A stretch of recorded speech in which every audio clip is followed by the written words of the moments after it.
say this, Bill. Your time was really from the mid-'80s you started? Yeah, early 80s I came on, did my uniform time and all that, and then the early 90s is when I was involved in like different robbery squads, central robbery squads, so doing a kind of lot of, pattern robberies and things like that, stick-ups. And How do you see the way things were in your time on the force compared to what's happening now? It's insane. I mean, the digital world has put police officers in such danger.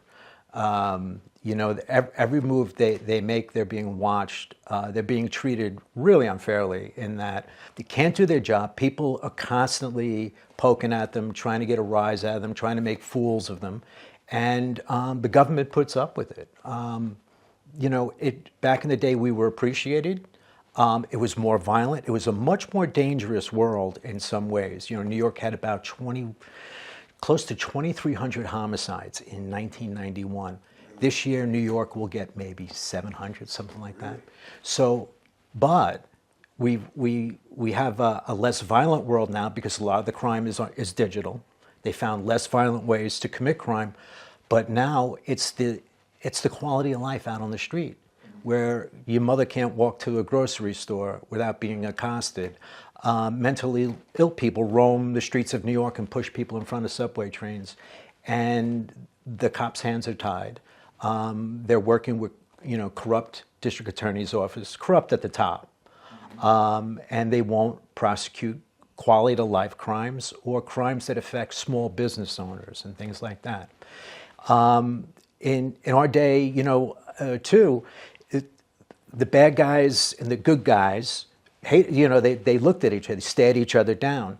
Nowadays, it's all the crime seems to be underground, and I couldn't survive today if I had to utilize all the different technologies that's out there, and organized crime couldn't exist in the way it did with all the digital, plate readers, cameras, cell phones. I mean, but I would go back to that era in a second.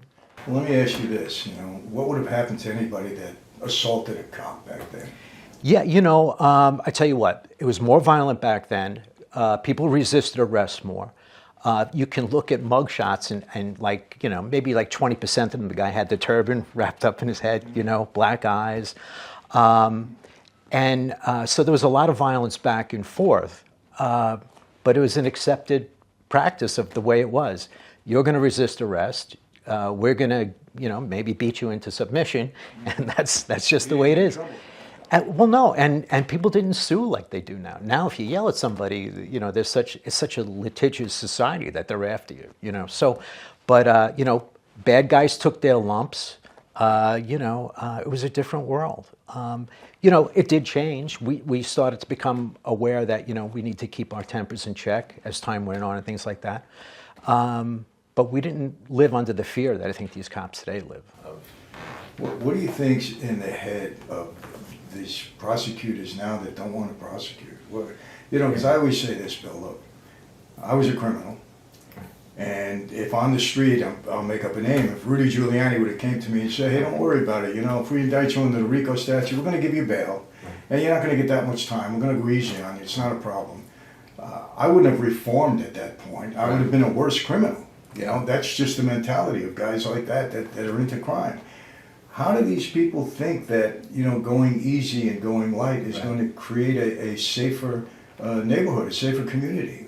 What's in their heads? Yeah, well, I did a lot of cases with the Eastern District over the years, and I always found that when you were doing a proffer, if anyone mentioned a wise guy or a New York City cop, they perked up. They wanted to write everything down. And they gave themselves away. As far as local crime goes, there is only one possible explanation why a district attorney will not prosecute or ask for bail for the types of crimes that really affect small business owners. These serial robberies of stores where they smash in the cabinets, running out. They just seem to say that, we're just not going to prosecute it. It's not really a violent crime. there could only be one reason for this, and that is that these district attorneys are corrupt. They're bribed by big left-wing money, and they're hell-bent on destroying our society. There could be no other reason. No other reason. You know what? Thank you, Bill, because I've tried so often to play this out in my head. It's the only conclusion I can come to also. Right.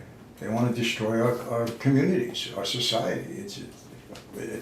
Yeah. I don't know. I can't process it in any way. But let's go back. Right. What's your, you involved with any of my former friends? Well, I tell you, You just said you worked with the Eastern District. I work with the Eastern District. My last case was a death penalty RICO case in 2006, I think it was. My other cases would have been continuing criminal enterprises, and I was in a Colombian group with the DEA. So we did a lot with the Southern and the Eastern and the Special Narcotics Court. So I had a great career. I was really fortunate. And, but yeah, the U.S. attorneys are a different breed.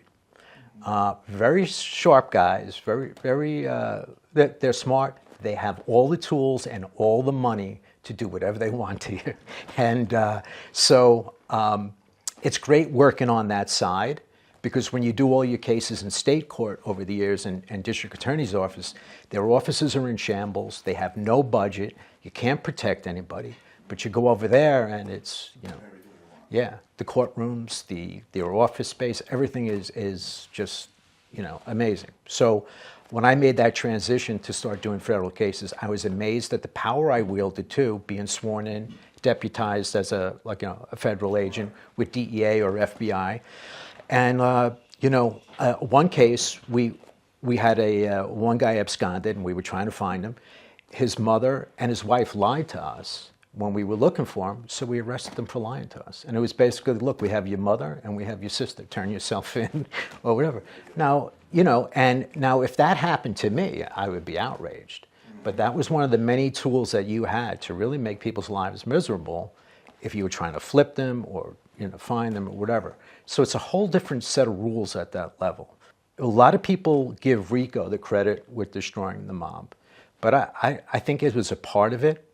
But I think the mob destroyed itself too. The way it changed over the years, the people weren't really practicing the rules of La Cosa Nostra. There was too much greed. There were too many people, killing people without, without a sanctioned hit, without permission, and things got out of control. And like the Colombo War really destroyed the Colombo family. Yeah, things changed over the years, and we all everyone loves cop movies and mob movies. The action, the old school guys. You couldn't make a movie like that today, like a Goodfellas or a, so. I agree with you to an extent, but a lot of people I've heard throughout, my time here that John Gotti destroyed the mob. He was so high profile, and he brought so much heat. Right.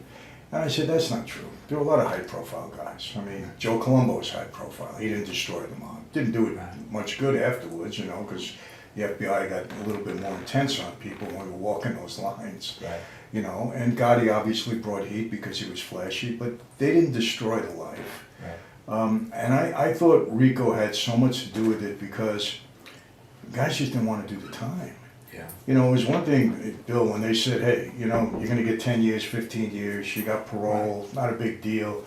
But under the RICO statute, and then right. What they were able to do, as you know, they can indict you for murder now as a federal crime, as one of the predicate acts or one of the charges in a RICO case, where they couldn't do that before. It was only state murder. Right. And guys just forget it. They said, hey, you either join us or we're going to put you away for 100 years. Yeah, and just being a made guy, or even an associate, you've stepped into a conspiracy immediately. And then, you're a small player on it, but, let's say you're a policy guy, but you're still under the umbrella of this organized crime family, you're still going to get the RICO charges at different levels. If it was a state case, you get 5 years. At the RICO level, God knows what you'd get.